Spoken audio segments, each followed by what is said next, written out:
Ray and Nephew Jamaica Premier League. It's a top of the table clash between the front runners, Montego Bay United, taking on second place team, Racing. Racing here at their, you can say their home ground at Fernita Park in Portmore, St. Catherine. Where are my manners? I'm Leger Williams. I'll be taking you through today's proceedings alongside John Stewart, who will be joining me in short order. Extremely exciting game today. Racing United, of course, and all of their grandeur. They've been having a fantastic season so far, following up on what they would have produced last season, narrowly missing out on the playoffs. This season they're proving to be a huge force in the Jamaica Premier League. They're looking to not only stake their place in the playoffs, but also challenge for the title overall. Montego Bay United, they've been the standout team so far this season. A 7-point lead atop the table. And Racing looking to cut that this season. And in this game as well, captains speaking to the referees, Markovich Brown on the right,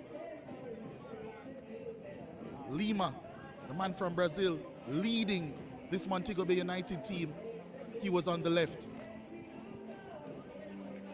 Moments away from kickoff here. This one promises to be a real humdinger here at Fernita Park. Pretty hot day here in Portmore, as it tends to be. It must be said, however, it seems as if the cold front has not reached this side of the world. But hopefully it won't take away from what promises to be a special contest here in the Ray and Nephew Jamaica Premier League.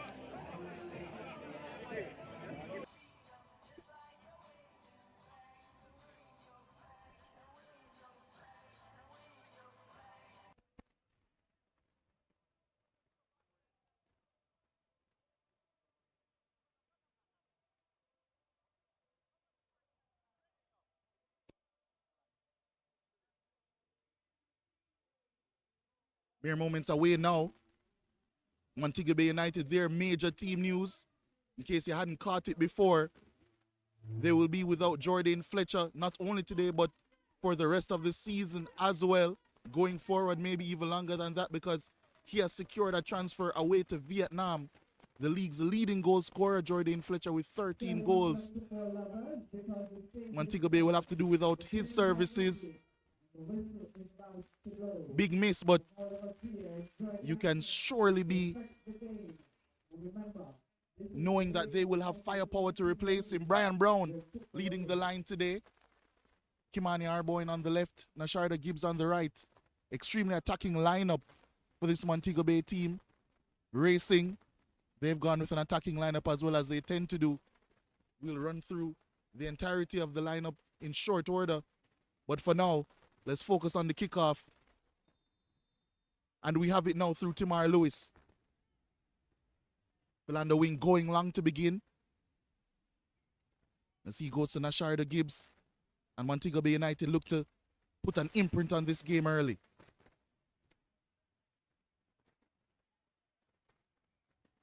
Montego Bay is so impressive to start this Jamaica Premier League season, but it's more than just a start, you can say. They've been scoring goals for fun. But Racing, they've been doing the same as well. And here's Tajay Grant, their danger man this evening.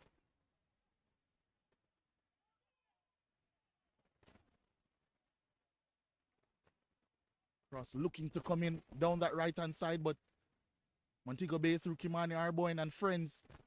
Now Timar Lewis look to get it clear. But that one intercepted in the middle of the park.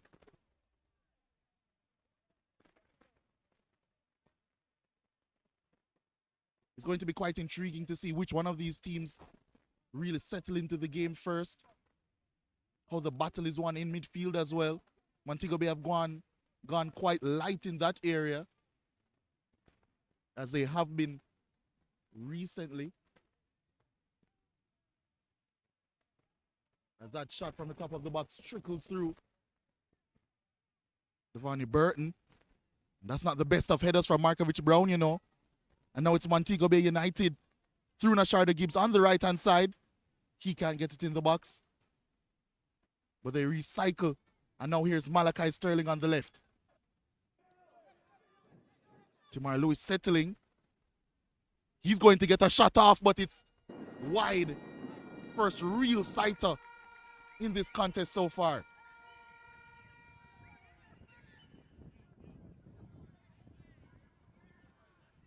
Timar Lewis operating in that midfield three, I would say, for Montego Bay United alongside Lima and Dwight Merrick, who has been in sterling form to start this season. 8 goals, 9 assists to his name. A lot of people would say this is a battle of the number 10s in this game. Merrick, of course, and so too Nikyle Ellis, who I don't need to tell you has also been in fantastic form to start the season. 7 goals to his name. Montego Bay trying to launch. Pass over the top to Kimani Arboin, who was transferred in the summer, but really just getting into the flow of things.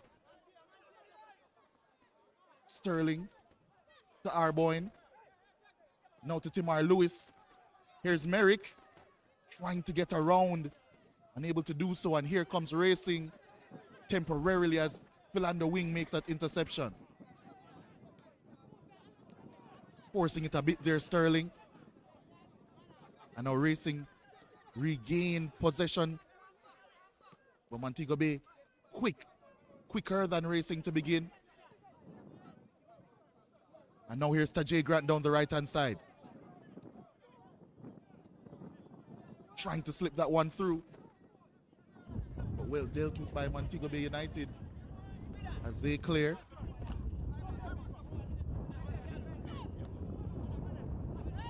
Real back and forth start to this contest. Racing looking to recycle. And here they are down the left-hand side through their boy Wanda, or one of them, and Kadeen Young. Cross coming in. Lima regaining possession. And Montego Bay can start another attack. Offside against Brian Brown as a pass was strung through. Veteran campaigner Brian Brown started last season in a real frenzy. Was leading the Golden Boot race for some time before picking up an injury around November. Allowed Warner Brown to take full control of that specific leaderboard. The lead that he would hold on to for the entirety of the season. The man that was at Arnett Gardens at the time. This season it's another Montego Bay United man, or former, I should say, in Jordan Fletcher, who is leading proceedings. Actually quite interesting because now Tajay Grant, who's on 11 goals, he will be the leader or active leader in the Golden Boot race. Jordan Fletcher won't be playing any more Jamaica Premier League football for this season. So on a technical level, although not be it decisive one, Tajay Grant, I guess you can say the leading active goal scorer in the Jamaica Premier League. Looking to add to his tally today, of course, but it will be a tough ask against this Montego Bay United team.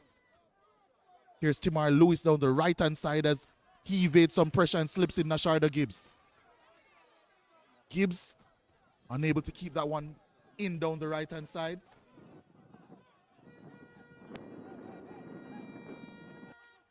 Montego Bay United, I would say, are having the better of the early proceedings here, Racing to looking to get a foothold in this one. Dwight Merrick applying some pressure down that Racing left-hand side, and he's done well.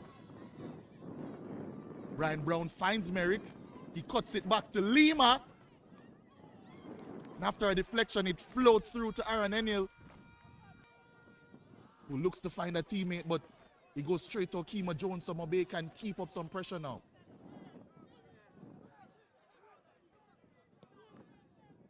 Philando Wing looking to float that one over to Gibbs on the right-hand side, but overdone it on that occasion. Racing, I'm sure, will be looking to slow the tempo a bit so they can try and gain some territory in this game. Throwing down the left-hand side. Lima over the top, looking for Nasharda Gibbs. In my periphery, I can see Anthony Patrick, the Racing United head coach, giving some instruction out to his players. He knows that this start hasn't been optimal. As Aaron Ennill looks for that pass over the top, and it's a successful one, but the assistant referee's flag puts a halt to that attack. It's offside against Racing United. He was there right back, Tamish Richardson, looking for an overlap.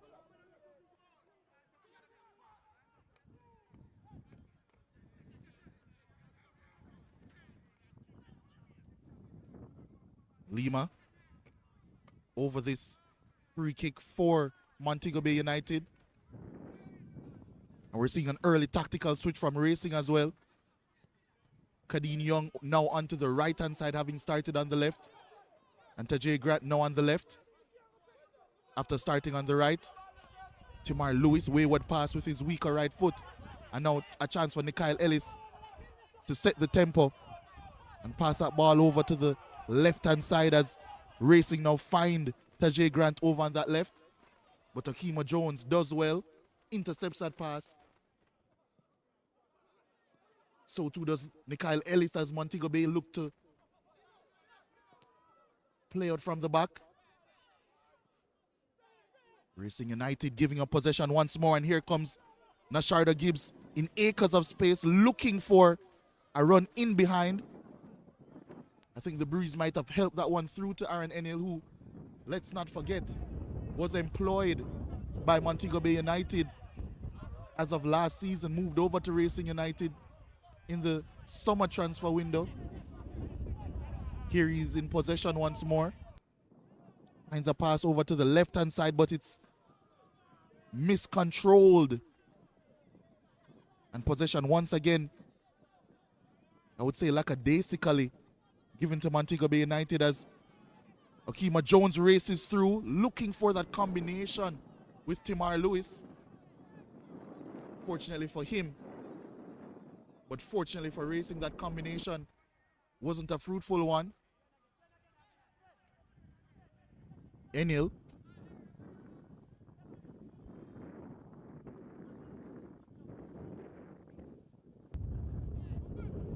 I think he will be looking for a long goal kick in this instance. Racing haven't quite built up effectively so far. That's a fortunate bounce for Nikyle Ellis. Still holding it up, but looks as if he's marshaled well. And Montego Bay build once more. Merrick giving up possession, however, in a dangerous area, but he does well to rally and win it once more. And he's looking for a pass over the top to Brian Brown. It's Brian Brown against Markovich Brown. And this time it's a Latta who wins out. But his attempted clearance falls to the man they call Bye-Bye, Kimani Arboin. And his audacious attempt does nothing to give Aaron Ennill any worry.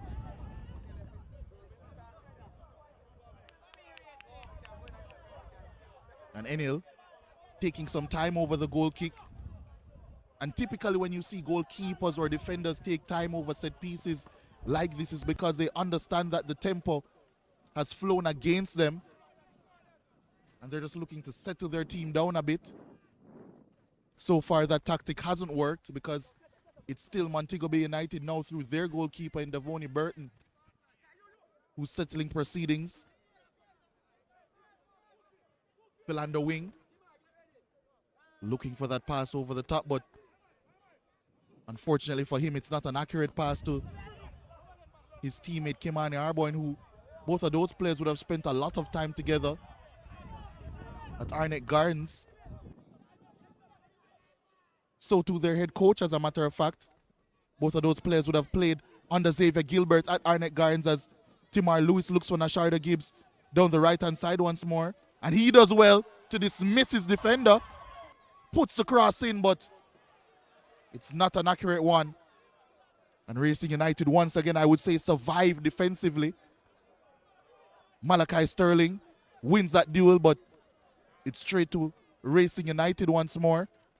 as Kadeen Young looks to give some issues over the top. But the combination of Phil on the wing and Malachi Sterling does well. And here comes Montego Bay United once more, building Okima Jones in an inverted position from right back. Brian Brown holding up the ball well, but unable to connect with his teammate. But nonetheless, it's Montego Bay United with a corner kick through their right-hand side, and it will be Dwight Merrick and his left foot to provide an in-swinger from this set piece.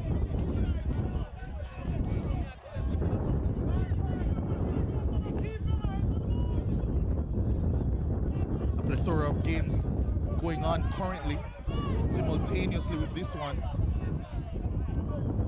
As a matter of fact, 5 other games. Of course, we'll keep you abreast of those scorelines as this corner kick comes in, but it's deep, too deep. Nonetheless, it's Racing United and some miscommunication, which leads to another corner kick for Montego Bay United, this time on their left-hand side, and it will be their right back, Okima Jones, taking his sweet little time to get across to take it. It will be another in-swinger from his right foot.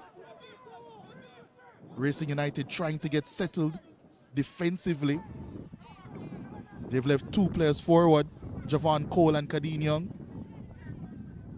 Montego Bay with 3 players back to deal with that threat, but it's a threat of Montego Bay United we have to focus on now as this corner kick is about to be swung in.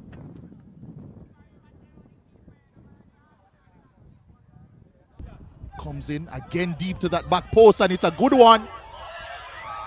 Still not cleared effectively. It's a scramble in the penalty area, and in the end, after that skirmish, it's another corner kick coming from Montego Bay United. Racing United really hanging on by the skin of their teeth defensively right now. And Malachi Sterling, as a matter of fact, looks as if he has a head injury, which will have to be dealt with by the Montego Bay medical staff as they jog on to the Ferdinita Park pitch now. So Montego Bay United not only causing problems for Racing in open play, but so too through set pieces, a couple of corners, causing some huge mix-ups in that Racing United defense.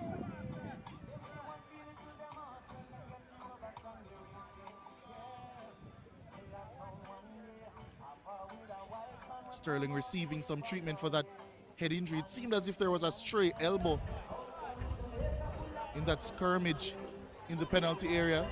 A brief appeal for a penalty as well from Montego Bay United. Waved away by the referee, however.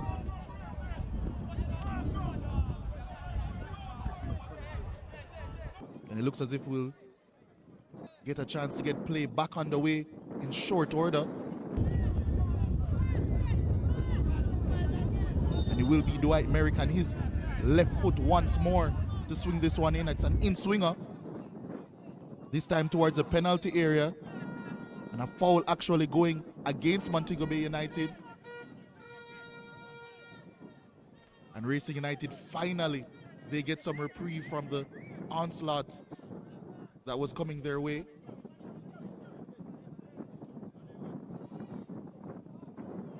And it will be Aaron Enil once more to take this set piece in his own penalty area.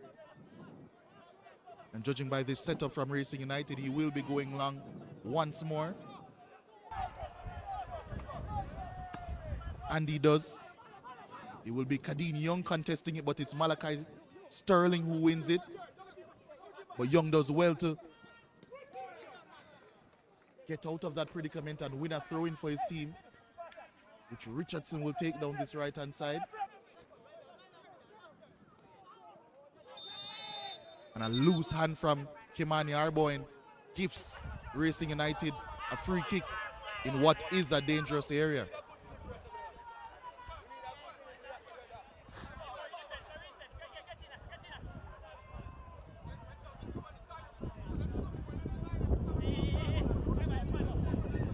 Kadeen Young himself will take this one after dusting himself off.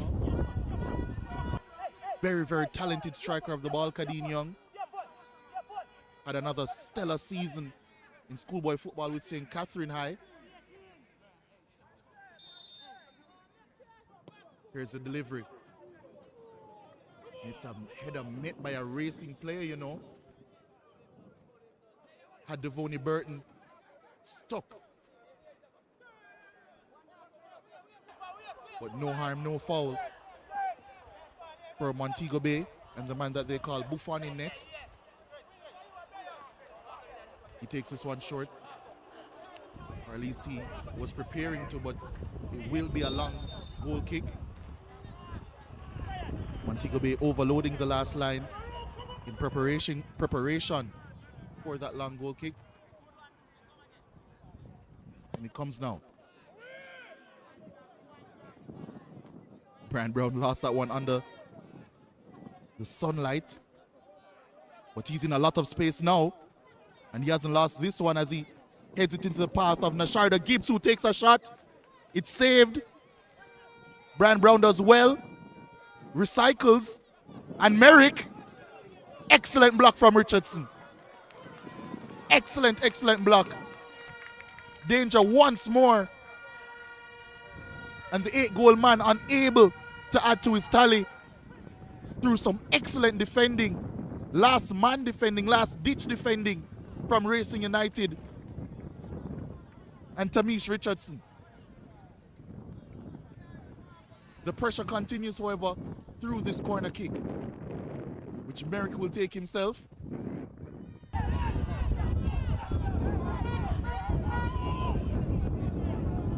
This one shallow. Racing look to clear through Javon Cole, Timar Lewis. For Montego Bay United, his deflected shot. Racing still struggling to clear. Now on to Merrick on this right-hand side, but unable to control. Big, big chance that was for Montego Bay United. Dwight Merrick, of course, played some Jamaica Premier League football not too far from Ferdinita Park at Dumbo Holding, as well as Mount Pleasant, but he really has found a home here at Montego Bay United, having easily his best season in the league so far, and many would say he's having one of, if not the best season from an individual player in the Jamaica Premier League so far this season. 17 goal contributions to his name, and here he is on the ball once more. And he finds Nasharda Gibbs in acres of space down this right-hand side.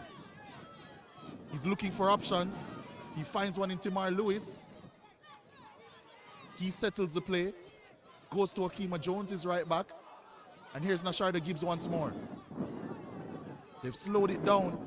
I think that has worked in the favor of Racing United, as they can eventually effect a clearance, which Philander Wing can't deal with. And it's going to be a throw-in for Racing United deep in Montego Bay United territory. Kadeen Young, however, unable to find a good pass.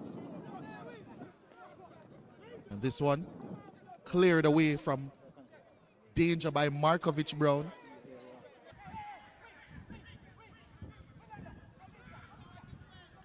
Throw-in being taken by Malachi Sterling down the left-hand side for Montego Bay United. He takes it for Timar Lewis. Sterling finds Arboin down this left-hand side as he looks to blitz his defender. But in the end, he wins a corner for his team. Kima Jones, this time in a little bit more of a hurry, jogs over to take this one. Corner kicks piling up now for Montego Bay United. Yet to see one from Racing. That just goes to show, or one of the things that goes to show, the dominance for this Montego Bay United team.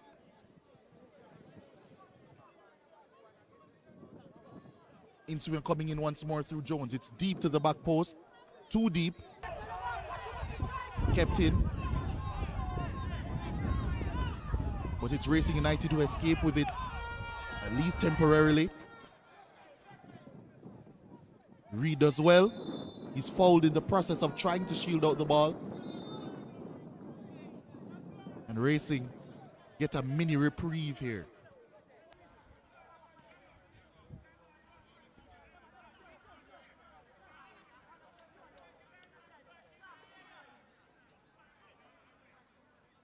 Enil over this free kick. Just a tad outside of his box on his left-hand side.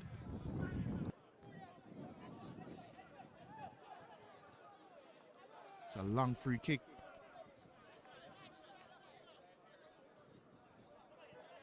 Racing United regain possession. Let's see if they can do something from open play. Mikhail Ellis dropping increasingly deeper to receive possession, and Enil takes a loose touch, which lit up the eyes of Timar Lewis for a brief moment. Racing again struggling to play the ball from their defensive third, as Nasharda Gibbs does well to win possession. And that's going to be a foul in favor of Montego Bay United as they keep up pressure.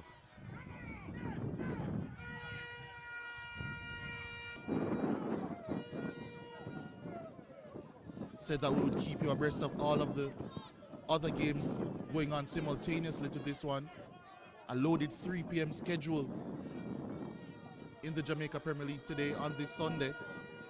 However, just like this contest, every other game still currently level at 0-0. No goals so far. Let's see if Montego Bay United can change that. This is Timar Lewis delivery. It's repelled. Captain Markovich Brown did it. Deep cross coming in from Timar Lewis once more. Kyle Ellis winning that header defensively, but once again, it's Montego Bay United trying to build once more, but it's an inaccurate pass. It's also an inaccurate throw. It's Racing. They finally win possession. Can they forge a way forward? They've done a good first step in doing that. Now down the left-hand side through Tajay Grant. Trying to find his teammate on the opposite wing. There's actually Kadeen Young down that side looking for Tajay Grant. I beg your pardon. Racing. Tackling down the right-hand side. Tajay Grant once more looking for support.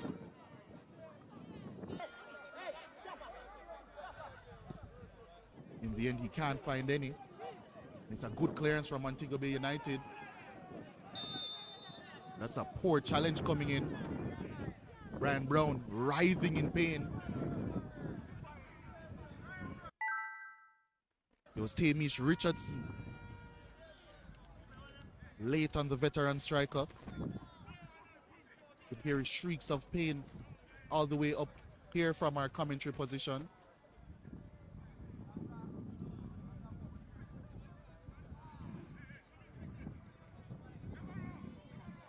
That has prompted a couple of the Montego Bay players, the substitutes, to get a quick warm-up in.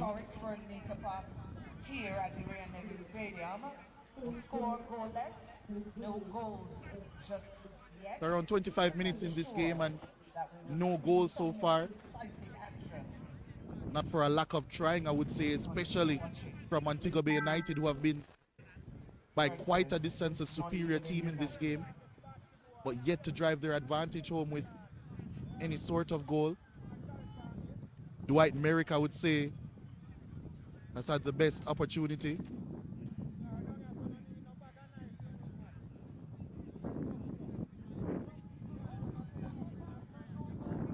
Devoney Burton now receiving some treatment.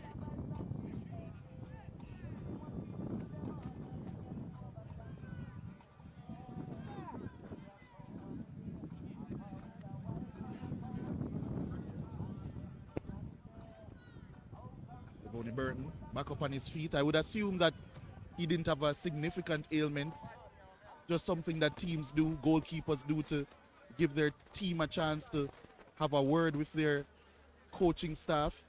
Also take a break, as I mentioned early in the broadcast, that It is a quite hot day here at the Ferdinita Park in Portmore, St. Catherine, Jamaica. Get yourself in between ball and man, and he knows that. Kind of lowered Tamish Richardson into a foul there.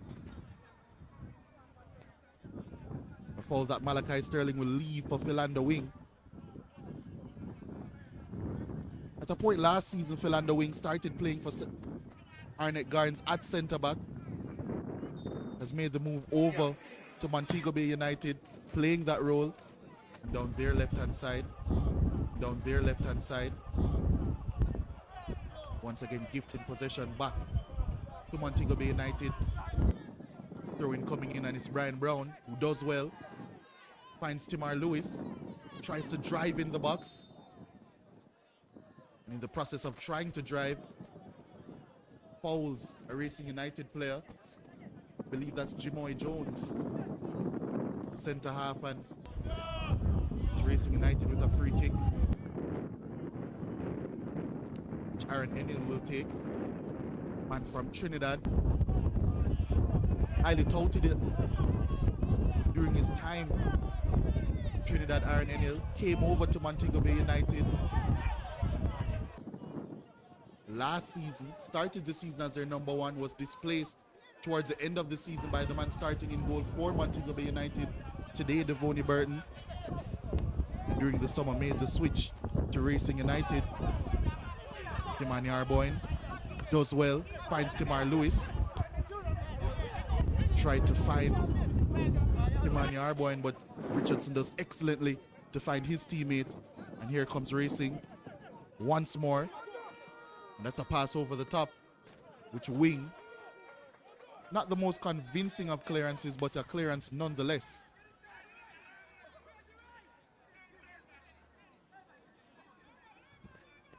DeAndre Johnson taking it, finds Javon Cole.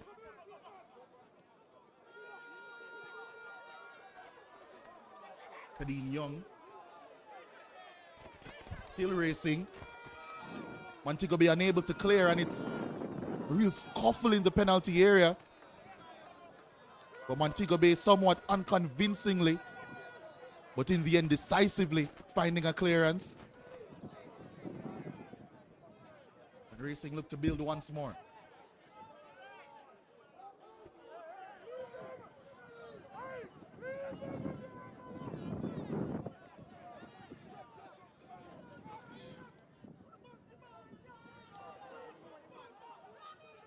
Pass looking over the top. Lead for Kadeem Young down that left-hand side.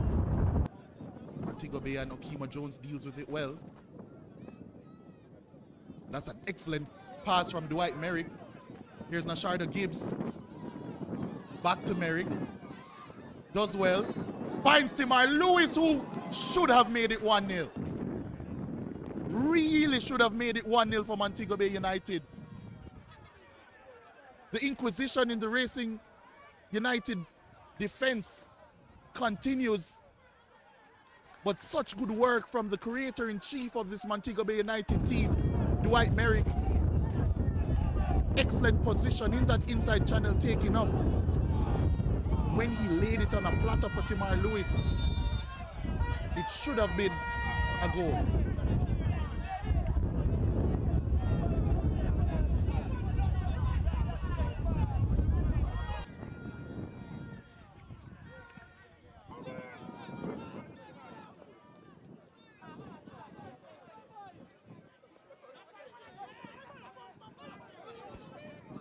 Malachi Sterling does excellently.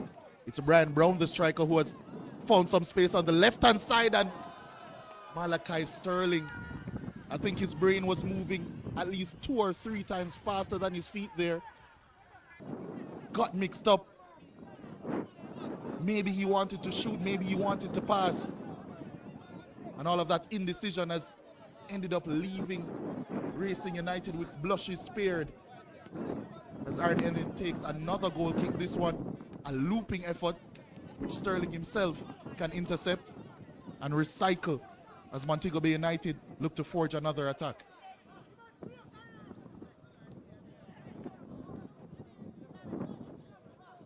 And that's going to be a foul against Nikhil Ellis on Dwight Merrick. I said it could be a battle of the number 10s. That one got a bit physical.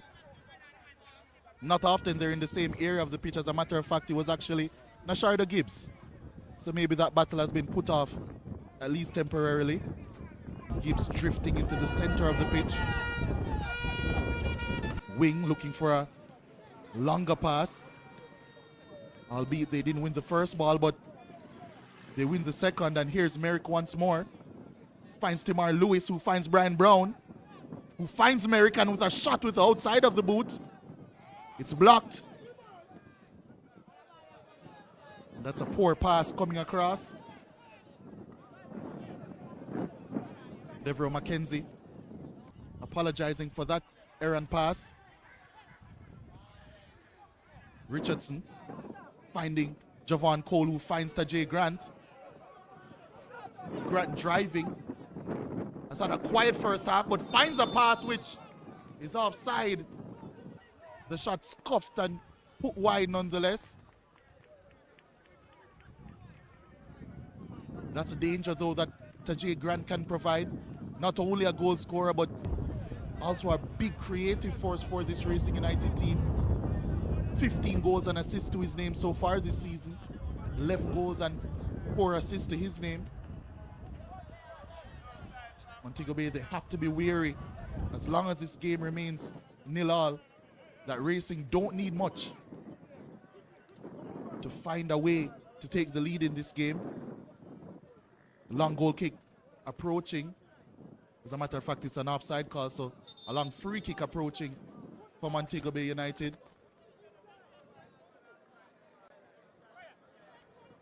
Referee making sure the ball is spotted in the right place. Only Burton goes long. Montego Bay, they win the first ball, the second as well. Merrick takes a shot on, and it's absolutely fantastic. That is magical. I said it earlier. Many people have said that he has a real claim to be the supreme player in this league this season. And he has done nothing but drive home that claim with a strike like that. Absolutely fantastic from Dwight Merrick. The pass came over the top. Montego Bay did excellently to win the first, then the second. And that strike, Aaron Enil, he will think he should have done better. But that shot, absolutely fantastic from Dwight Merrick. And with the breeze howling, that ball drifted everywhere and anywhere. And quite honestly, I might need someone to contact Isaac Newton, because that strike has absolutely defied gravity. Magic from Dwight Merrick. And Montego Bay United take a well-deserved lead in this contest. It's Racing United 0, Montego Bay United 1.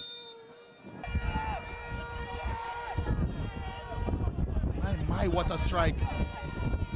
It's 9th of the season as Racing look to immediately respond. And they might, and they'll have a huge chance to. Such drama. Devoney Burton caught in no man's land. Nikhil Ellis racing through, no pun intended.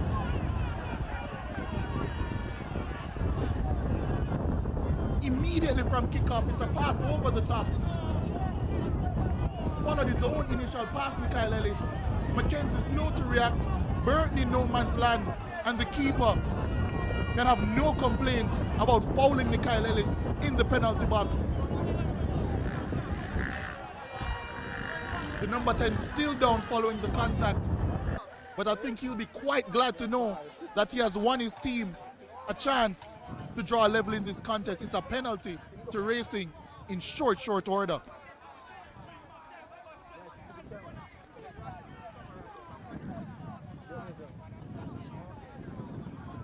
drama in the Jamaica Premier League never ceases.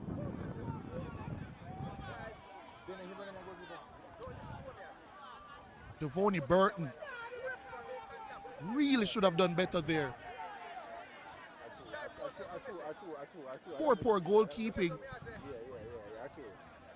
And all of Montego Bay United's excellent work in this first half could be eradicated in the blink of an eye with this penalty.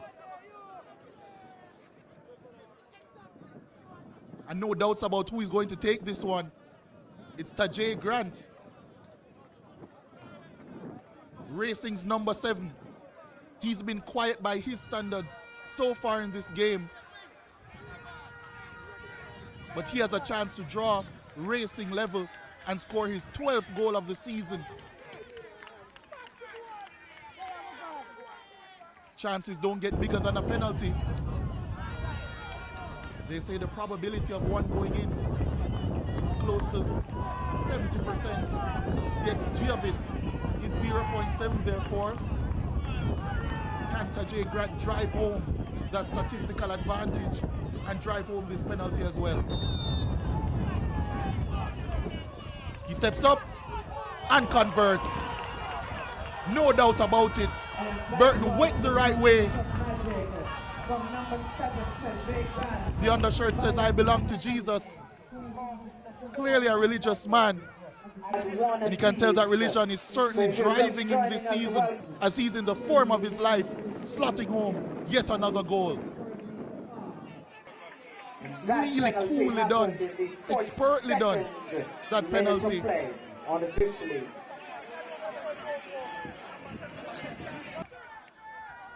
Here it is once more. Burton looking to atone for his error, but couldn't. Really couldn't at full stretch. That penalty was just too well struck, right along the turf. I saw a friend of mine earlier, because I'm wearing a cricket shirt. He was wondering why. But there's a term in cricket, when you're striking the ball, make sure the ball and grass is in close conversation. It's no different in football. That's exactly what Tajay Grant did. And that's exactly why his penalty was converted with aplomb. And we're back to level proceedings here at the Ferdinand Park. It's Racing United 1, Montego Bay United 1, as Mobe get things back underway. Can they respond in a similar vein? Through Nasharda Gibbs as he races down the right-hand side, but that one repelled. And here come Racing once more through Cole. Finds the overlap. Tajay Grant now in space. Philander wing. Eventually does his job.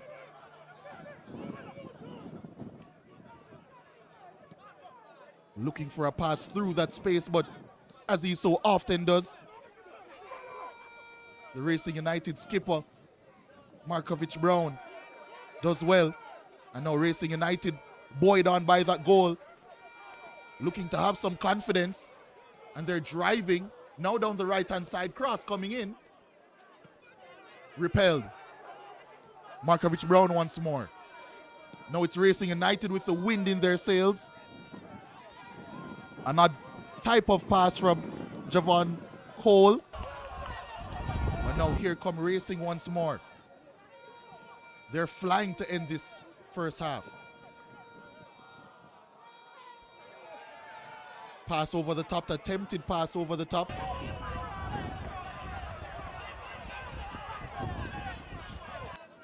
Pass from Lima, looking for Brian Brown, who does well as per usual at holding it up. Dwight Merrick.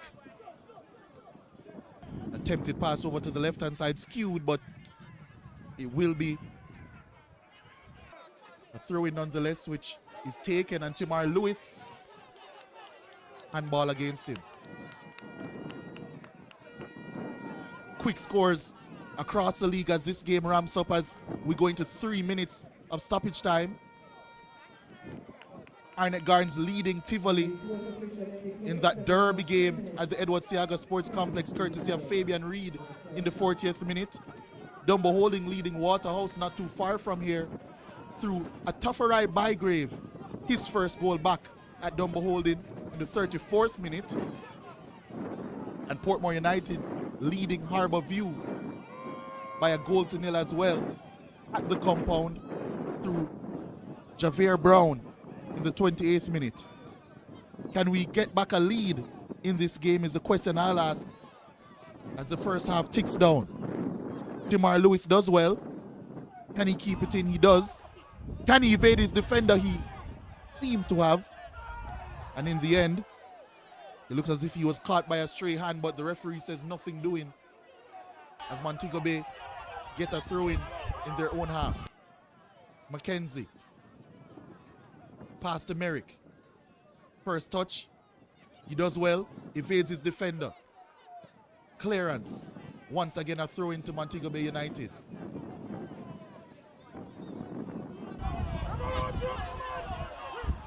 Kima Jones taking his time, mulling his options. Throws it in the middle of the park for Philando Wing. It was a decent attempt at a pass. I assume he would have been offside, Brian Brown. Still a battle in the midfield area. Arboin does well. A handful of shirt from Markovich Brown. Nothing settling. Philando Wing, such a technician, does excellently to win a foul for his team. And this could be the last chance for Montego Bay to get a grasp, a lead in the first half. And it will be Malachi Sterling, one of the many talented strikers of the ball in this Montego Bay United team, to attempt a free kick. Philando Wing giving him an option down the left. It's a decent delivery, which the captain Lima drifts wide his header. That might be the last big chance in this first half. Enel taking his time over the goal kick. I think he knows that it's probably better for him and his team to go into the break at least level, considering the first half they've had. And that's going to be a handball actually heading the way of Montego Bay United.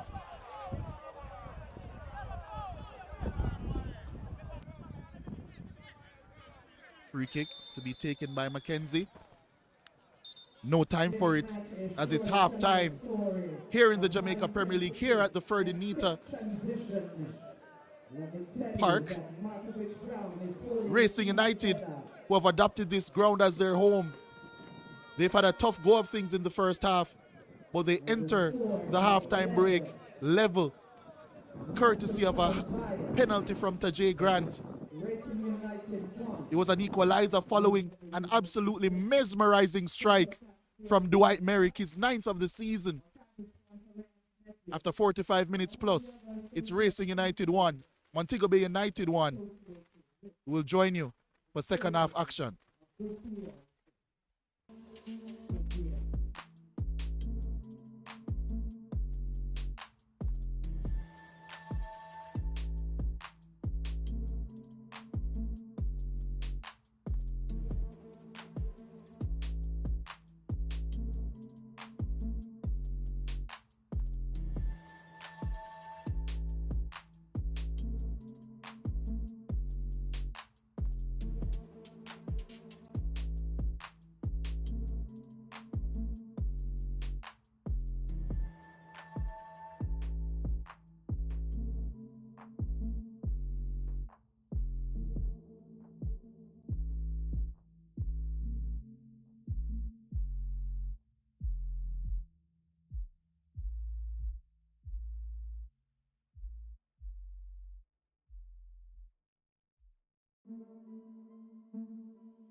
Back here at Ferdinita Park, Racing United taking on Montego Bay United in a top of the table clash. Montego Bay, of course, leading proceedings in the Jamaica Premier League. Racing United 7 points behind in second place. But on the day, after 45 minutes, it's still even. 2 goals shared between the two teams. It's 1-1. And we're off. I said early in the first half that I'd be joined by John Stewart. Here he is now. John, what have you made of the game so far? Definitely been a great game to watch so far. From what I've seen, Montego Bay United have indeed had the better of the chances and the possession. And thanks to a wonderful goal from Dwight Merritt, they did take the lead, but of course quickly cancelled out by a somewhat dubious penalty call. But nonetheless, they are back level thanks to that penalty from Tajay Grant. Yeah, and I think when it comes on to those types of penalty calls, you could say it's dubious, yes, but I think, I'm trying to pick my words nicely here, but I think just how Devoney Burton sold himself a bit, I think it's almost as if even if it was dubious, just because of how he almost sold that lead, I think it's almost deserving that they would have conceded that penalty and that goal. But they're looking to make amends early in the second half. Kimani Arboin actually the one coming across to take an in-swinging corner. He's actually left it for Dwight Merrick, so it's going to be an outswinger now. Dwight Merrick obviously standing out in that first half, standing out practically all season as well. What can he serve up? Corner was unsuccessful, but they can break here with Cole. Ball wide to the left in search of Grant, but Akimo Jones does well, nods it back to his goalkeeper safely. Of course, we mentioned, seems we have a player down here for Racing United actually. Of course, he'll be getting some urgent medical attention in time. But as we mentioned, Tajay Grant with the equalizer. He scored twice last week against Spanish Town and one of the top goal scorers in the league so far. What have you made of his performances this season? Yeah, he's been fantastic. He showed spurts of that form last season. Had a very successful season after joining the Racing team, but this season I think he's putting it all together. He's been one of the leading lights and quite literally one of the leading goal scorers. I mentioned earlier that with the departure of Jordan Fletcher and his transfer to Vietnam, having led, or is still leading actually, the goal scoring charts in the Jamaica Premier League with 13 goals. Tajay Grant is the leading active goal scorer in the league, and that doesn't happen by accident. You need quality, and he has certainly provided bundles of it so far this season. Of course, that's a massive blow for Montego Bay United, but they've had goals from all over the park this season, and we know that Brian Brown in times past has been able to fill in there as well. But of course, Dwight Merrick, that man, as always, stepping up. And actually, coincidentally, you mentioned a battle of the number 10s earlier. Both him and Nikhil Ellis were called up to the national team for the practice match against Grenada last month. Do you think Tajay Grant maybe deserved a call? Yeah, I would say so based on his form, but there were a lot of quality players that reside and outside of Jamaica as well. So I think his time will come in one of those local squads. Sterling, they're not doing well with that ball, but Kadeen Young unable to capitalize. Now here, Philando wing to Arboin.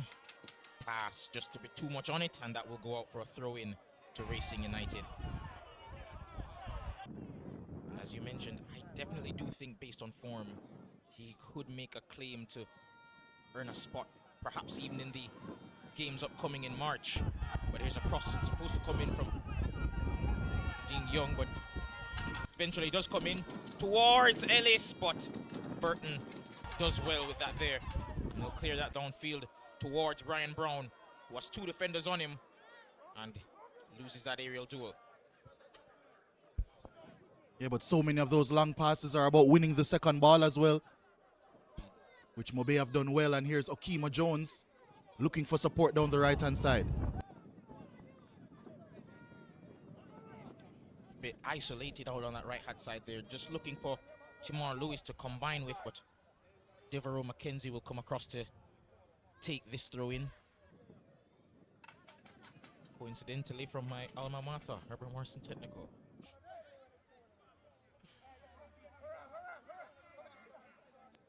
Throw in comes in, and that's headed away. Grant boots it clear. Looking towards Young. Has a beating of Philando Wing here. Young still on the ball. He beats him for pace. Cross comes in, looking towards Cold, but Malachi Sterling does well to get that clear, and that will be a corner kick to Racing United. Yeah, excellent play from Kadeen Young, showing that youthful exuberance down that right-hand side. Earns his team a corner kick, which he himself will take. This time opting for the outswinger, Racing. Haven't had many opportunities from dead ball situations. Let's see what they can serve up now. Corner comes in towards the back post. Brown clears. On as far as Grant. And that shot wayward. But it's judged to be a corner kick. Seems to have taken a deflection on the way. And another corner kick coming up for Racing United. Yeah, much more even start to this second half as opposed to the first. Definitely. Montego Bay United not having it all their own way this time. Racing will be looking to stage a comeback here. Corner comes in, not able to beat the first man. Who seems wings gone down there. Despite the protesting from some of the Racing United players, referee's decision stands, and that will be a free kick the way of Montego Bay United. Yeah, reprieve there for the team from out west. Racing looking to pile on some pressure through set pieces, but Mobe held up well to the pressure. Of course, this current game state will be no stranger to Racing United. They are the team in the league with the most draws this season. 11 of them, as a matter of fact. They've only actually lost one game all season long of their first 21. But those 11 draws, I think, have held them back from keeping a foothold and keeping much closer to Montego Bay United. Of course, there's always a looming threat of Mount Pleasant, who have a few games in hand and are not far away from getting into the top two. But here's Arboin. Cuts in, cross. Doesn't find anyone, but eventually does. Timor Lewis loses out there. And Grant can come forward. Ooh, lovely ball in search of Nikhil Ellis. Has Devereaux McKenzie 1v1. Twist, turns, eventually goes back. Tripped up there by Okimo Jones, but still retains position.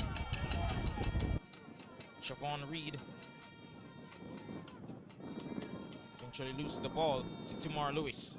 Sterling, Arboin, the former Arnett Gardens player. And Captain Brown boots that clear. Brown, lovely hold-up play there to Merrick, the goal scorer in the first half. Oh, good skill there. Back to Merrick. Touch a bit too heavy there, unable to get a shot off. But Timor Lewis wins it back to Lima. Arboin has an overlapping run there. Opts not to use it. Has a shot, but take a deflection on the way, and that will go into the arms safely of Aaron Enel. Yeah, always looking to get in on his right foot and find an opportunity to squeeze a shot off. Is Kimani Arboin. That's his bread and butter. I think on that occasion, however, he would have been better suited trying to find a pass. Philando wing down the Montego Bay United centre half. I mentioned earlier, Mount Pleasant do have a few games in hand, more than a few actually, about 4. And should they win all 4, they'd move level on points, I believe, with Montego Bay United. Of course, that is largely in part due to their involvement in the Caribbean Cup early on in the season, which they did eventually win. Yeah, very impressively as well. Of course, that has granted them access into the CONCACAF Champions League, which they'll take part in March. That's the aim for all of these Jamaica Premier League teams. Montego Bay United included, as Arboin looks to forge down this left-hand side. Turns back looking for support, but in the end, he earns his team a corner kick. Arboin at times never really being truly 1v1, always getting double teamed. The threat of his pace looms large, but that cross didn't quite. But it goes only as far as Gibbs. There was a poor cross, but Merrick has it back for Montego Bay United. Finds Sterling. Not sure if that was a pass or a shot, but either way, he goes straight way through to Enil.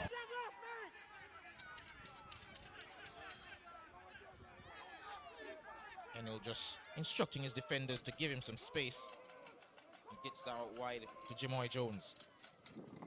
Blocked by Brian Brown, who's applying the pressure up front, leading the press. Of course, as you mentioned, the winners, of course, of the Jamaican Premier League do tend to get the automatic spot to the Caribbean CONCACAF Champions League competition, of course, which Montego Bay United, should they win this season, will be aiming to get into. But that depends on how well they do this season. Ball through to Arboin from Sterling, but lovely work there by the captain to be on hand to clear that. Yeah, had to be very alive to the danger there as Arboin looked to blaze through. He's been a danger man so far in this second half.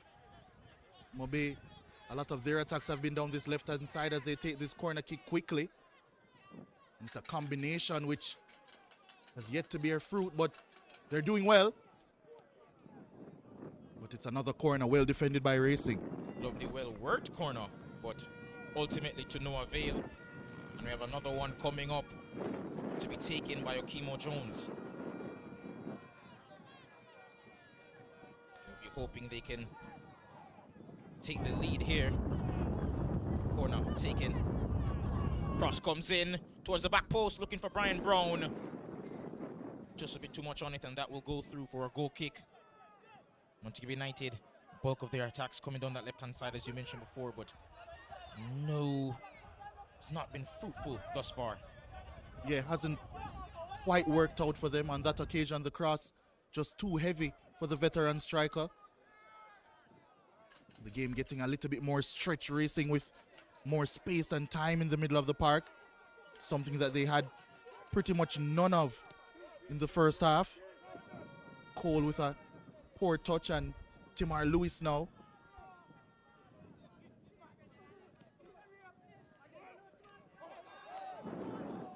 Gibbs' poor first touch there, just costing him that throw-in. But thankfully, Devereaux McKenzie's on hand to intercept the pass, and he finds Merrick, who plays that through to Gibbs. He's through on goal here. Cross finds Arboin. Shot comes in. Great save by Enil. Arboin looked to just bend that towards the far corner. Unfortunately for him, Enil was equal to the task. Corner kick taken quickly, however, as Gibbs gets this one in. Attack still forging down the Montego Bay United left, but Racing have done well to repel them, at least so far.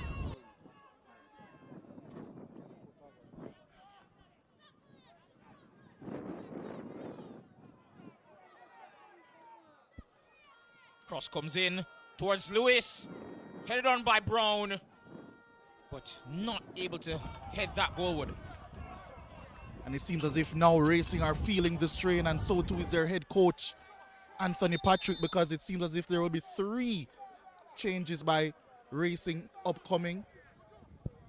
With just about a half an hour to go in this game, understandable, wanting to allow them to have time to make an impact. Did mention the temperature here at Ferdinita Park, not quite the steamiest that I've encountered so far doing games here at Ferdinita Park or watching games here at Ferdinita Park, but still quite a hot day. So fresh legs required for this racing team, and they will be incoming. You see Dean Andre Thomas as one of those players. So too Khalifa Richards. We'll confirm all of those subs in short order. Seems Cole's going to be one of those to make way for Racing United.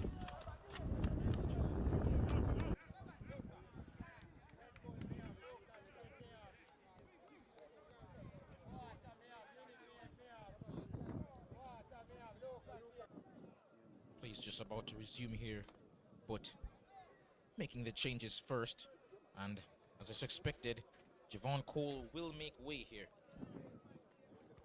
Doesn't tend to play full 90s for this racing team. Even if he does start, is usually substituted around this time, and if he's not, it's usually as an impact sub where he makes his, well, impact on proceedings. But a new man up front for Racing United, more of a focal point in Dean Andre Thomas. No stranger to these environs. He'll be looking to provide a nuisance for this Montego Bay United backline. Lima heads that on to Sterling. Flicked on by Arboin. Lewis loses out on the header there. It's Young. Overlapping run. Put out there well by Malachi Sterling, who's held his own here on that left-hand side for Montego Bay United. Wing looking for Brown over the top. Unable to find him, Markovic Brown snuffs out the danger in time. And assume that was a pass looking for Kadeen Young, but looked more of like a clearance.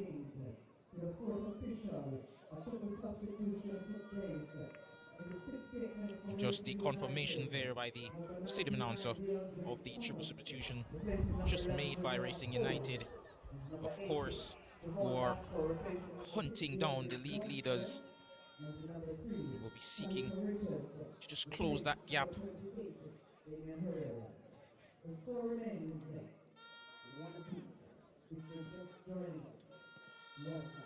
Again, just some few stoppages in play lately. Ball not in play as much over the last 2 or so minutes because of the number of throw-ins. Hopefully, we can just return to the settled game that we just had. Ellis losing out there to Arboin. Is Young. Leaves it. Dangerous challenge there, but Lima gets it. Oh, good pass there. Cut back. Arboin looking wide for Gibbs, who loses out there on the header. So Richards, Ellis, substitute number 80, Javon Basco. Montego Bay United still searching, still pressing, with just about 27 minutes of regular time for a winner, but they lose the ball here. And now it's Ellis. Looks wide for Richards. Richards switches the play again back to Siobhan Reed, but not the greatest of controls there. And Arboin is off to the races here. He has Markovic Brown, beats him down that left-hand side, but what a recovery from Markovic Brown. The skipper doing the bulk of the defensive work really, and not the greatest of flick-on of headers there. Jones.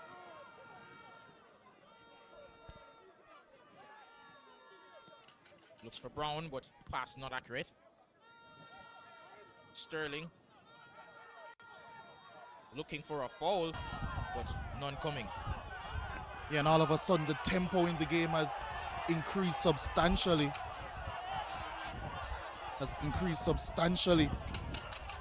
In this contest.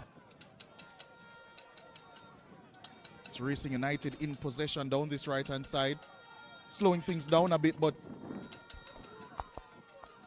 it was a decent cross coming in and it will earn them. No, it won't. It will actually be a goal kick heading the way of Montego Bay United. I think the only reason why Thomas left that because he thought it was going to be a corner kick. But he was wrong, and Montego Bay United have possession. Wing. Sterling, who's been all over the pitch. Driving forward. Has options, finds Brown, who leaves it for Merrick. Shot blocked. Arboyne has possession again. Cuts inside, and that shot ended up actually going out for a throw-in. Yeah, I said it was his bread and butter, but hasn't quite been accurate enough with those attempts so far.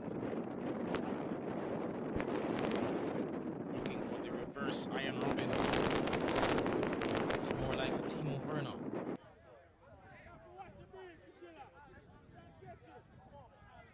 Richards to take this throw in. Just receiving some instructions from Grant.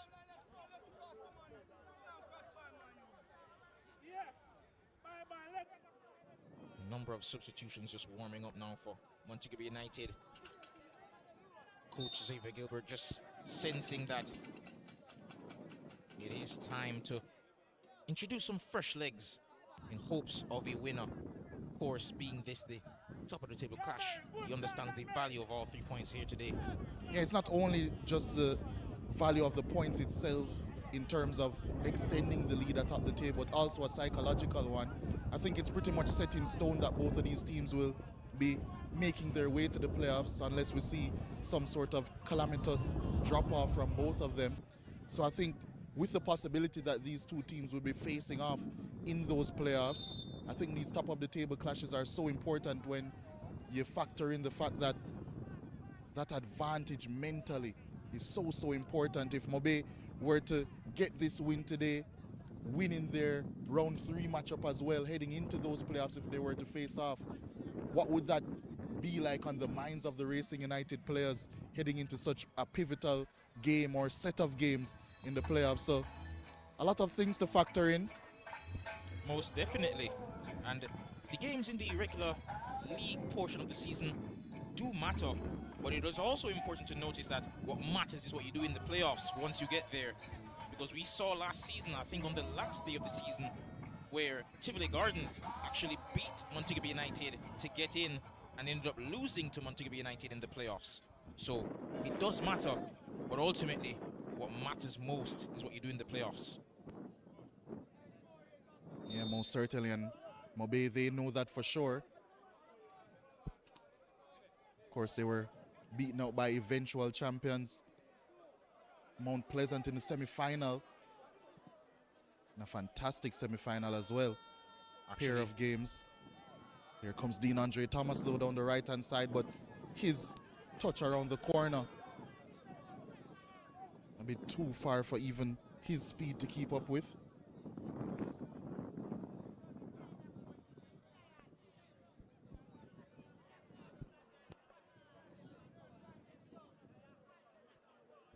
You mentioned that semi-final, that epic clash between Montego Bay United and Mount Pleasant last year.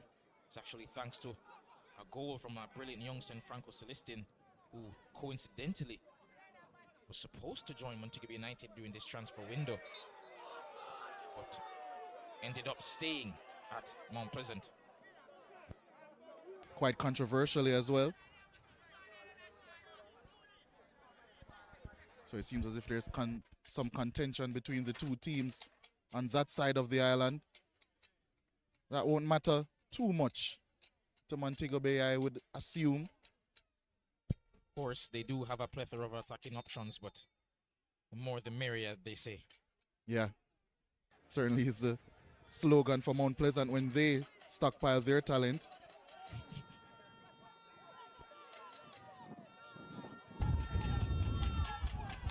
Shot comes in. Oh, mistake by Burton. Ellis! Oh, what a save by Burton. The referee blows. Yeah, not for the first time in this game. Devoney Burton, shaky in net for Montego Bay United. But unlike the first time, it looks as if he has atoned for his error. Excellent save to deny Nikhil Ellis his 8th of the season. And Racing United once more. Their goalkeeper Aaron Enil requiring some attention after what was a hairy moment for that Montego Bay United defense. A defense that hasn't quite been as sturdy as you would expect a title-winning defense to be. As a matter of fact, they've conceded now 20 goals from their 21 and 70 minutes of action this season. But they have scored the most in the league by a considerable distance, so that has been to their aid as Racing make another change. Montego Bay yet to make one. Shivani Willis has made his way on. It looks as if he'll be filling in at centre-back.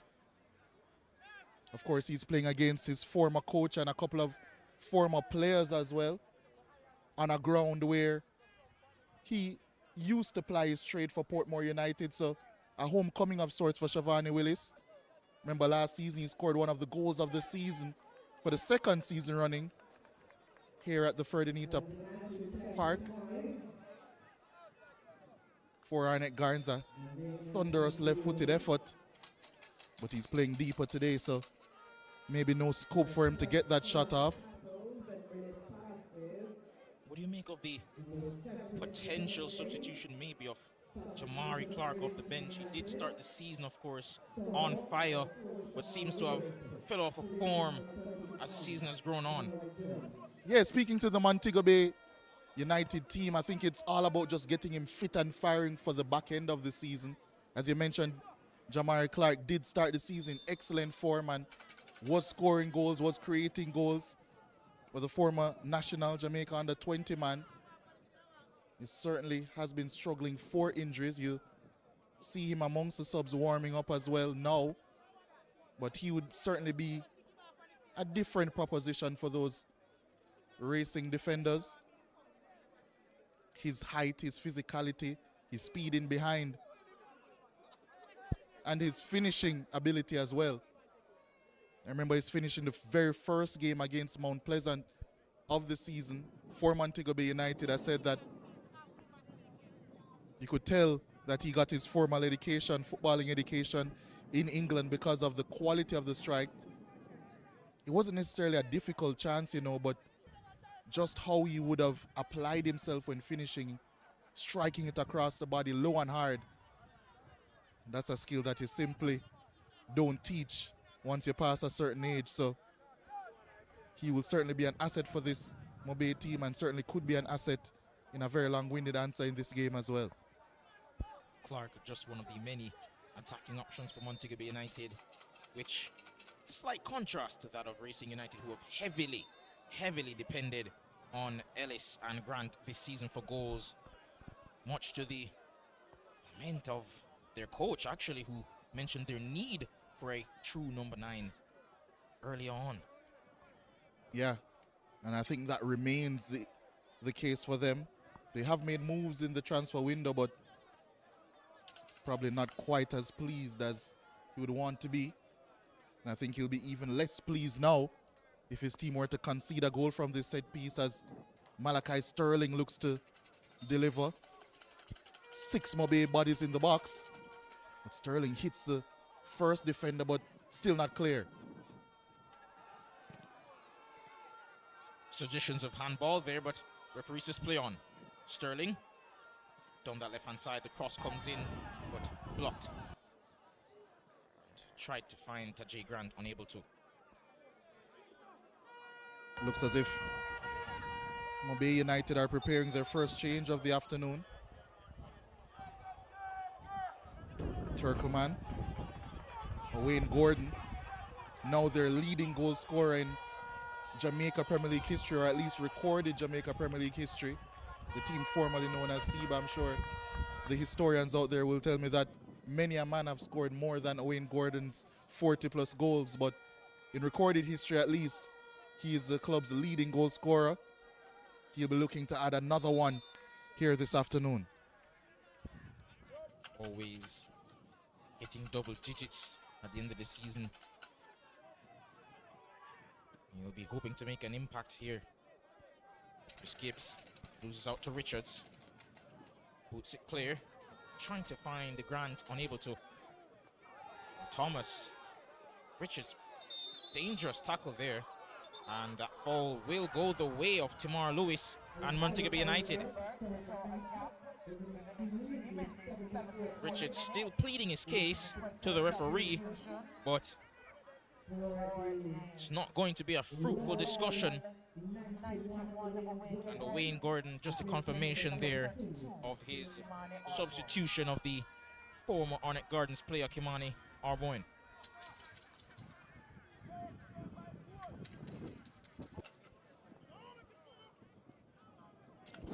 He's just receiving some hydration there from the coaching staff.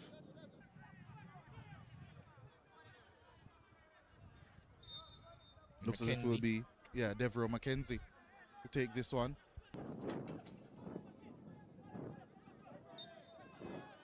Foul actually going the way, a stray hand from Tamar Lewis as he looked to shield that ball off.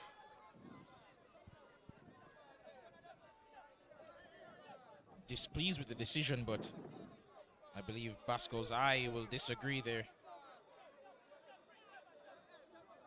Enil leaves that ball for his defender to take. And instead goes for it himself. Urges Willis to push forward.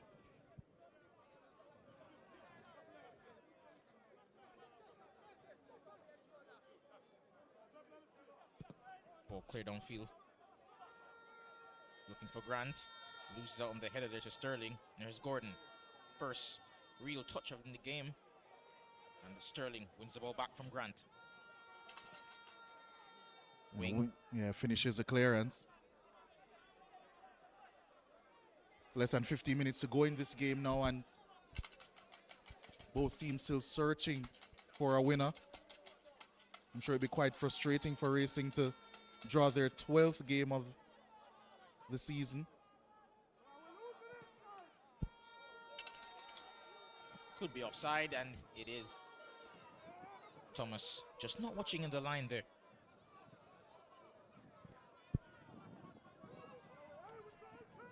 United, as you mentioned, less than 15 minutes to go. They'll be hoping that they can take the lead here, but it's been not quite as dominant second half as they were in the first. What they wouldn't give for a number 9 that can score some goals right now. Sterling. Ball through for Merrick. Tried to just flick it into the path of the substitute Gordon there, but had too much pace on it. Yeah, Merrick's influence waning a bit in this second half. Hasn't quite gotten on the ball as much. I doubt it's a fitness issue, but he does need to assert himself more. Of course, Montego Bay United rather took the lead thanks to a wonder strike in the first half from him. They'll be hoping for another moment of magic from the number 10.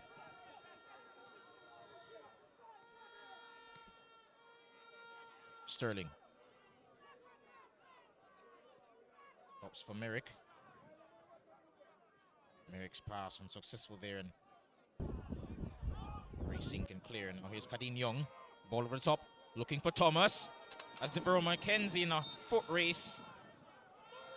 But ultimately, play is called back. And here's Tamar Lewis. Has Gibbs. Opts not to use him. Looks for skipper there, Lima. Gordon. Out wide to Sterling. Can cross here. Ball comes in from the left-hand side, and that's cleared by Willis. Montego Bay United.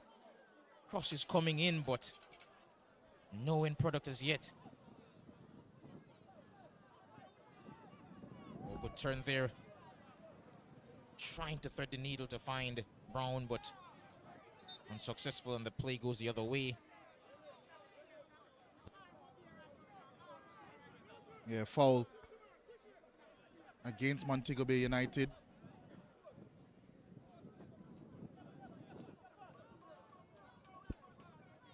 With just 10 minutes to go, plus possible added time.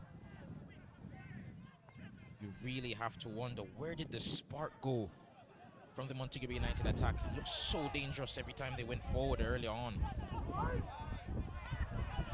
Yeah, there have been some adjustments from the Racing United team and their defensive setup, much more narrow, I would say, or much more effectively narrow than in the first half, has really stemmed the flow of everything that Mobe tried to do centrally as Brian Brown miscues that attempted pass. So players like Merrick, players like Timar Lewis, Brian Brown as well, they've really struggled to connect centrally, because that is what Xavier Gilbert teams do. They look to connect centrally and then open up space to attack in wide areas. But if you can't connect centrally initially, always going to be difficult to then spray the ball out wide. Also have to factor in that they have wasted chances as well. Wayne Gordon looking for that one-time pass over the top. Even that, a little bit more composure there would have been the better option, but in the end it's a throw-in for Racing United.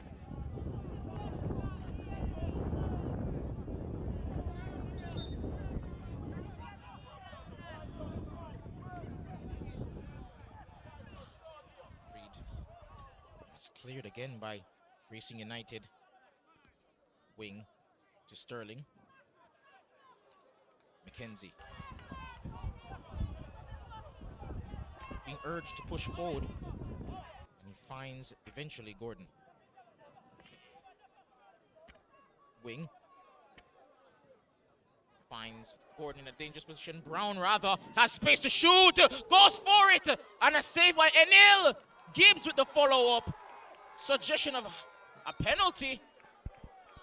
Protests from the players of Montego Bay United as well as the fans, but no decision going their way today.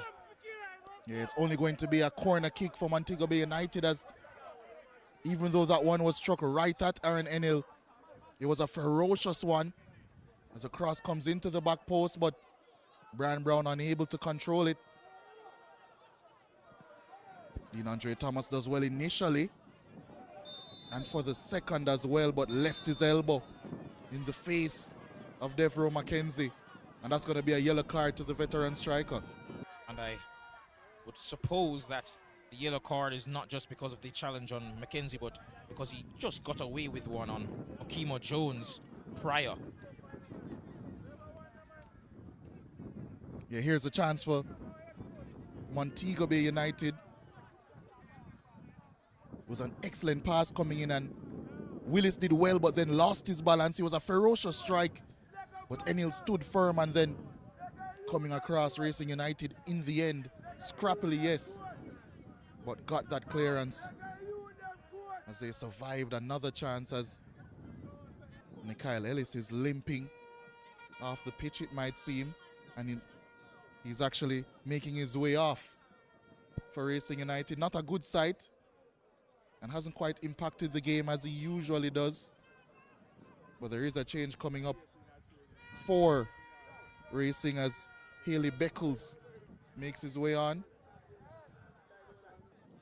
Worst sight in the world for Racing United fans as Ellis makes way with a disappointed look on his face. Unable to add to his goal tally here today, but he'll be hoping that his teammates can finish off the job without him. Montego Bay United, however, are the ones on the attack. Wing with another pass into the box. Cleared by Racing. Ooh, he's slipped there with his clearance. Lima has possession. Oh, lovely flick by Merrick. Still going, Lima! And the shot is blocked. Gibbs seems to be hobbling there. Yeah, twisted his ankle in that duel. Looking to walk it off, but that definitely can be a painful one. Just trying to regain composure, and he seems to be off running again. And he gives McKenzie an outlet. Unable to win the ball off Richards, and Racing United can clear now with Basco. Willis pass intercepted by Gordon. Montego Bay United have possession in Racing's half. And Gordon shoved off it there, deemed unfairly by the referee, and Montego United have a free kick in a dangerous position with just about 5 minutes to go. Yeah, much of the frustration that Owen Gordon didn't pass that ball to Dwight Merrick in space. Their head coach Xavier Gilbert was a bit upset that he didn't, but one thing I can say, this Montego Bay United team have many talented strikers of a football. 2 of them over the ball currently. Timar Lewis, Okima Jones, who has scored more than 1 free kick this season. Can Montego Bay United produce another wonder strike to take the lead once more in this game? Whistle goes.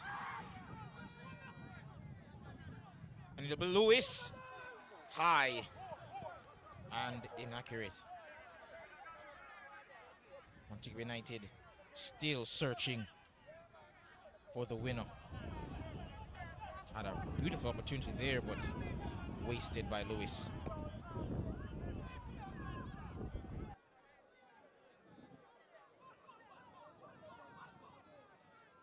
Long goal kick coming up from Aaron Ennill and Racing United. Wing lost it in the sun. Allowed Dean Andre Thomas to gain possession, but clearance eventually made. Timar Lewis trying to go through, but that's a high boot and a free kick going the way of Racing United.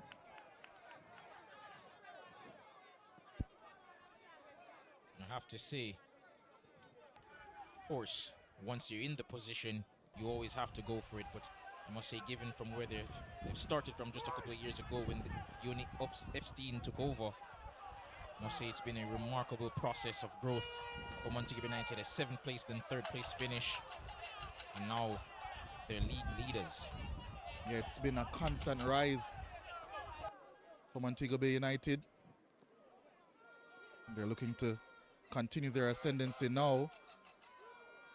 But Racing United have other plans as they're in an ascent of their own.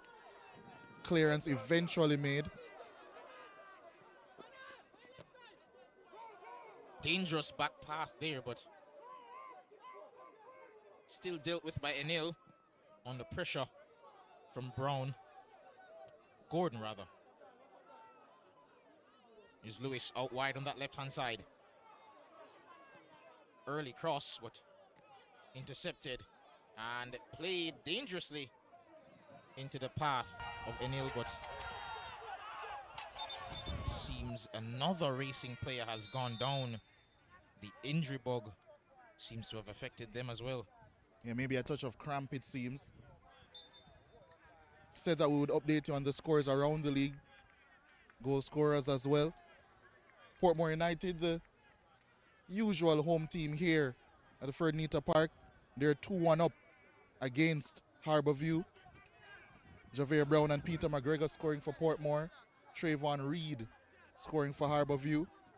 Mount Pleasant and Treasure Beach locked 0-0. Waterhouse have overcome a 1-0 deficit against Dumbo Holding not too far from here after Bygrave scored his return goal. Javane Bryan and Kiros scoring for Waterhouse. They lead by 2-1. And in the Garden Derby, Arnett Gardens have doubled their lead against Tivoli Gardens.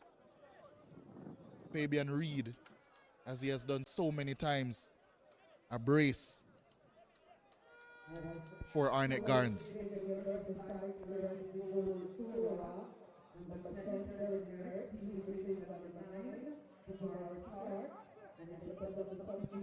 And we did mention Clark and his early season form earlier. He'll now get his chance to make an impact on this game as he replaces the goal scorer Dwight Merrick. Yeah, it seems as if now Montego Bay United have gone 2 up front. 4-4-2. Owen Gordon and Lima in the middle of the park. Clark and Brian Brown up top. Luis does well to get away from his man, but the pass into Clark not accurate. And Racing have possession. Enil clears it out to Grant, who wins the header there. Richards Good change of pace. Pass into Young. Trying to feed his man there, but Burton equal to the task. Yeah, I think he opted for the wrong pass, however. Tried to find Dean Andre Thomas centrally, but the pass was certainly to the wide right. Racing, hurrying Montego Bay into that clearance and have won it.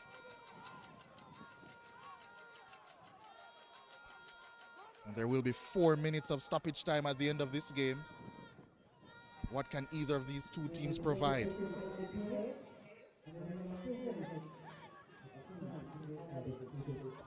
Good pass from Brown, and Shavani Willis, at this point now a veteran. Smartly goes to ground there to earn himself and his teammate free kick. 90 minutes are up. Of course, as you mentioned before, just 4 minutes to go in this one. I'll say it's been an exciting clash between the top two teams in the Jamaican Premier League. But it is a clash worthy of a winner. Will we get one, however? That remains to be seen. It almost seems as if Racing are heading towards their 12th drawn game of the season. A result I suppose they wouldn't necessarily be comfortable with, given the teams that are right behind them, looking over their shoulder.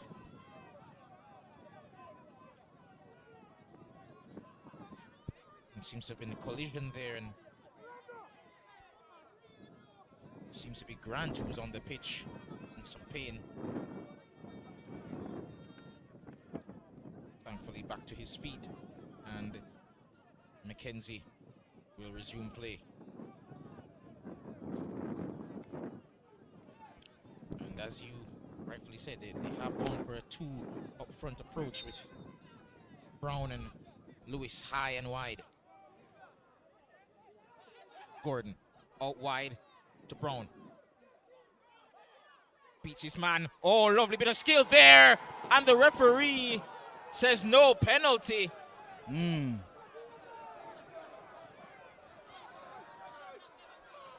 Dangerous challenge nonetheless.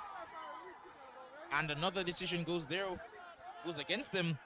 So Kima Brown's judged to have an infringement there.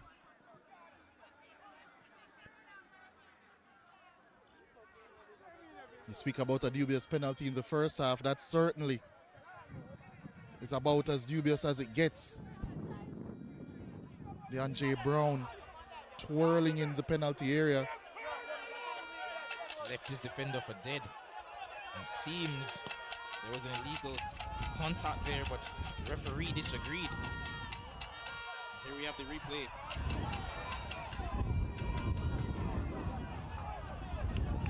Had to go back to the live action there because it seemed as if something was brewing. Gordon to Akimo Jones. Jamari Clark, pass into Brown. Can he keep it in play? No, he can't, and ends up running into the fence, but his effort is appreciated by his teammates there. Yeah, here's that replay of that foul, or call for a foul.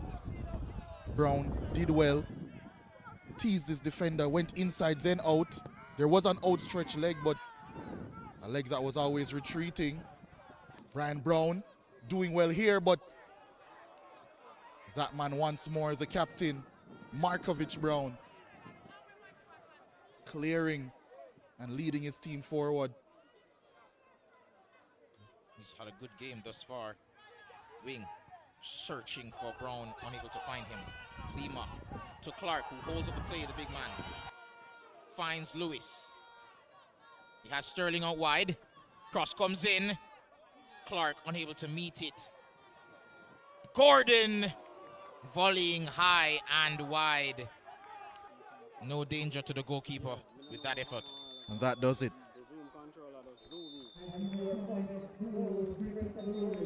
And that concludes the game between the top two teams in the league.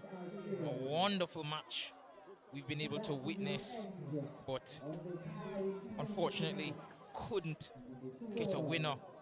But both teams putting up a valuable,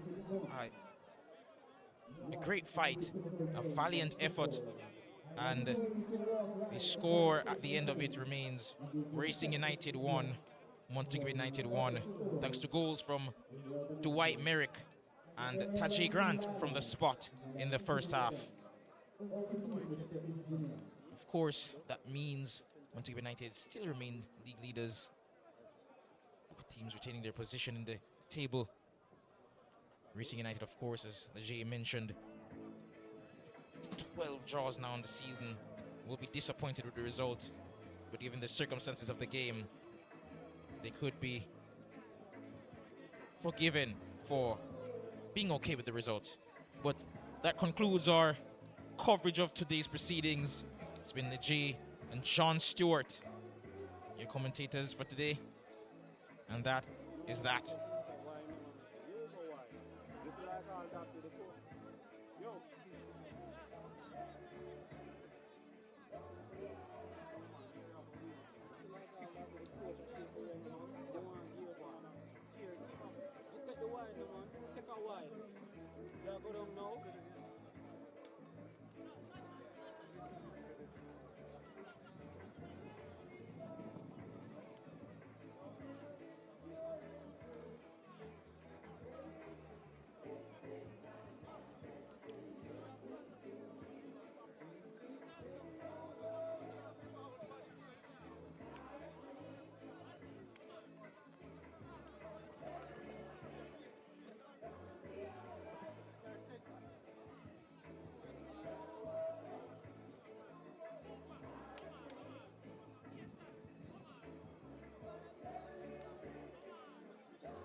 MG, come down.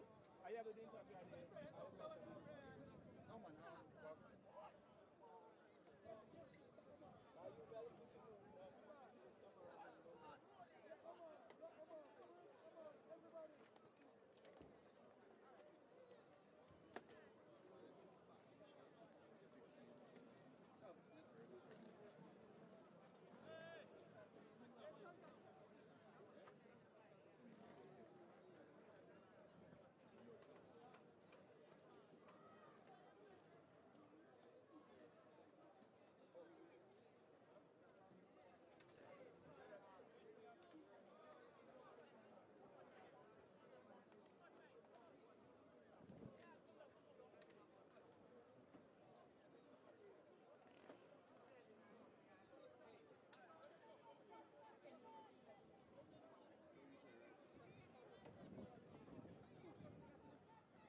MG come.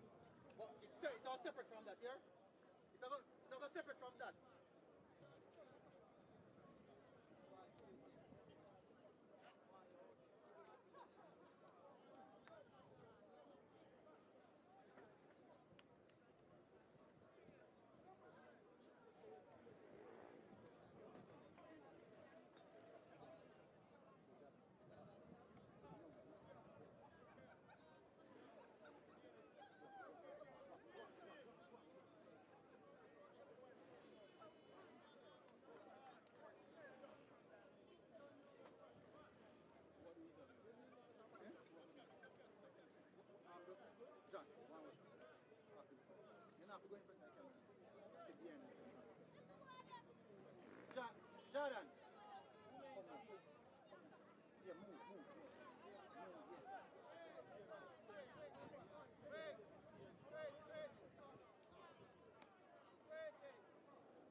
Sharp,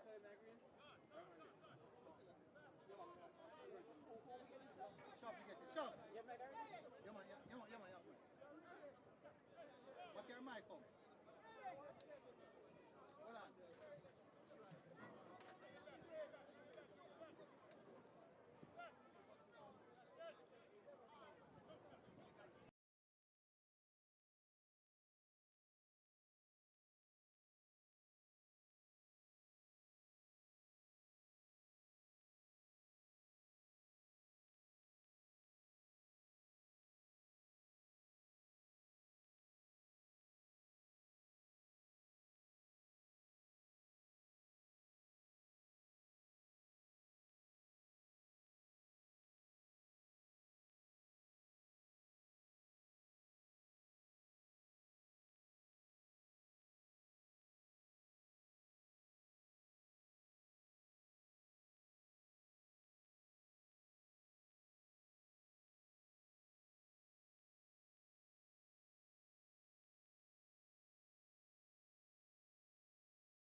Sharp. Yes, how they go up. Come on, for the yes, come on for the mic or the something harder. The mic or the camera harder.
Yeah, man.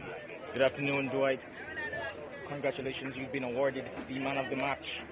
What are your thoughts on today's performance, both individually as well as the team?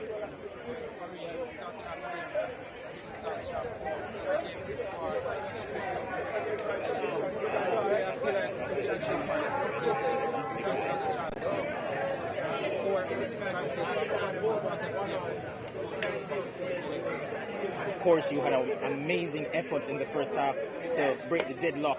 What were your thoughts on that strike? It's not a surprise for me because I always take a try. Of course, as you mentioned, not able to, unfortunately, get the 3 points, but it is a top of the table clash, and I suppose it's a good thing at least that you didn't lose to a rival that's in the title race. Yeah, well, coming into this game, I didn't want to lose. See, I'm in a draw, get that, so I'm very happy for that. Of course, that means you guys are supposed to eventually meet them in the playoffs, hopefully. What are your thoughts on a potential matchup with them in the playoffs? Do you think they have the beating of them? As you can see, we're on top. So I don't think it's a matchup. Next time, we just need to put the chances. Thanks, Dwight.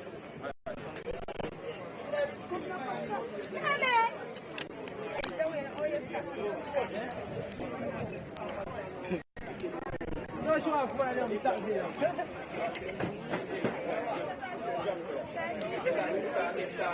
as in, alright, so if they win, then go straight to semi-final. If you come 3rd to 6th, you have to go. No, as in, yeah, technically, you still have to do playoffs. Technically.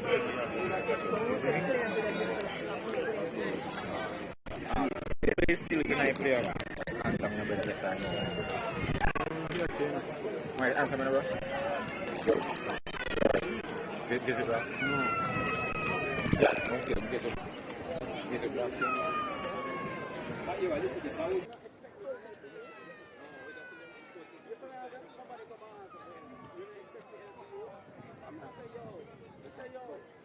Look how much time really talk about me. Come on me out last. Alright. Him never have no mic and him come out. I'm stuck with me and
Which, unfortunately, not able to get all 3 points today. But what were your thoughts on today's performance from the boys? I think the first 10 minutes, I think we started out well, but when we realized, I understand that Mikhail is something, that was the turning point and bring Moby in the game. Like, he wasn't excellent as much. But I think keeping him out here make a huge difference. They get back up in the first, Moby go and get back and one and in the game. When we took him out in the last, the second half, about 15 minutes to make Moby took control of the game after taking up. Of course, you succumbed, as you mentioned before, to a 1-0 lead in the first half. But what does it say about your team that you immediately got the equalizer? Yeah, this is how we play. Once the team scores, then we really fought hard to get that one goal. And then after that, we start to relax and But I can't kill them. They're really, really working hard.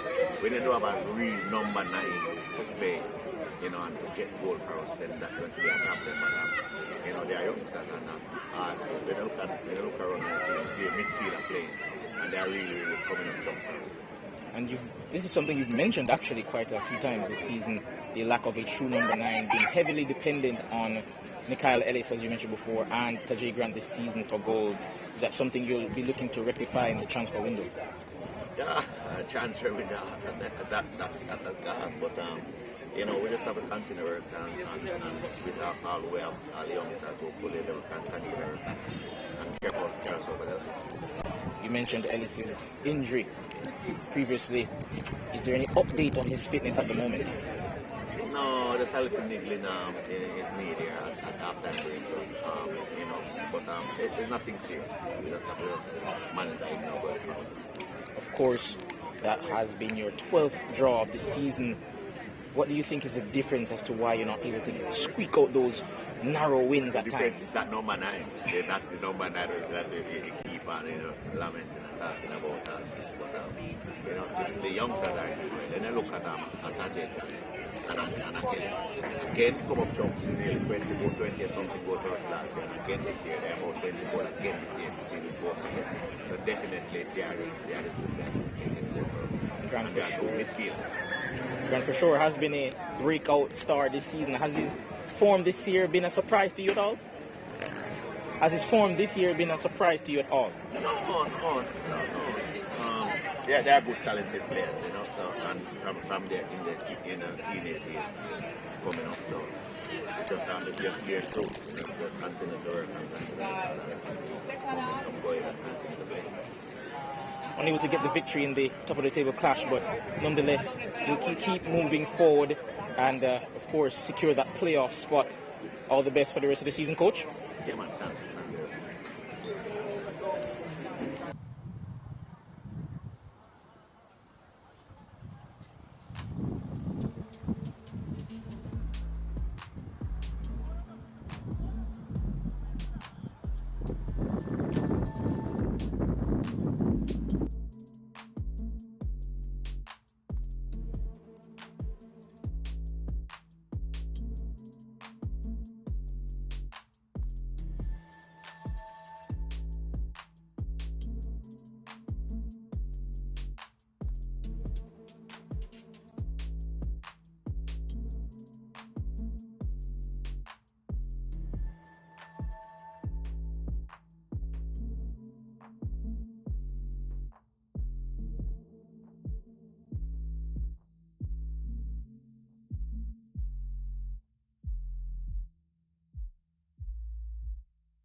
Good afternoon again, Coach.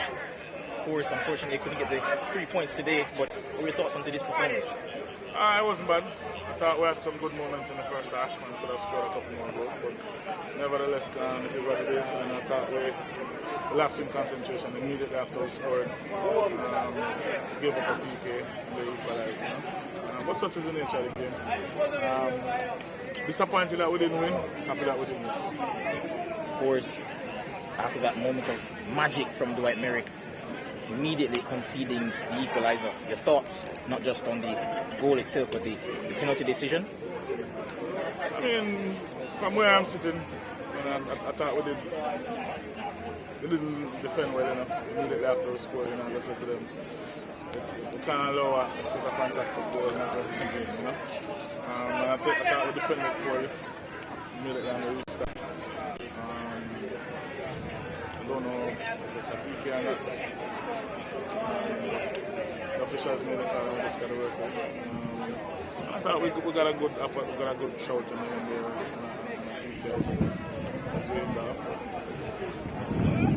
It is what it is. You know, we have to respect the decisions of officials. And just move on. I thought we defended well. We have to fix those things going forward. Those are the things. We have to be held accountable for the situation and circumstances. As a team, we're all in it together. That's at the one. Of course, going forward, one of the most exciting teams in the league. You guys have a plethora of attacking options, but you did suffer a notable loss, of course, with the departure of Jordan Fletcher. Your thoughts on the impact on today's game? I mean, for sure, he's a fantastic player. I mean, he lose 14 goals, you know. But it's better for him. I mean, it's an opportunity for somebody else to step up. So yes, he's gonna be missed. But quickly, we're gonna find a way to. Because I mean, when you have somebody so prolific, human being out, sometimes it's not right away. The next person fit in we're working on it, and it's gonna come. So we're gonna find that person to put in there and taking those opportunities. Of course, looking for players to fill in that role. You mentioned in the broadcast that Jamari Clark started the season on fire. Could he be the man to step up in Fletcher's place? Yeah, he's one of them for sure. He has the ability, he has the presence. And once he comes into work, then he's gonna be first. All right, thanks, Coach. Appreciate the interview.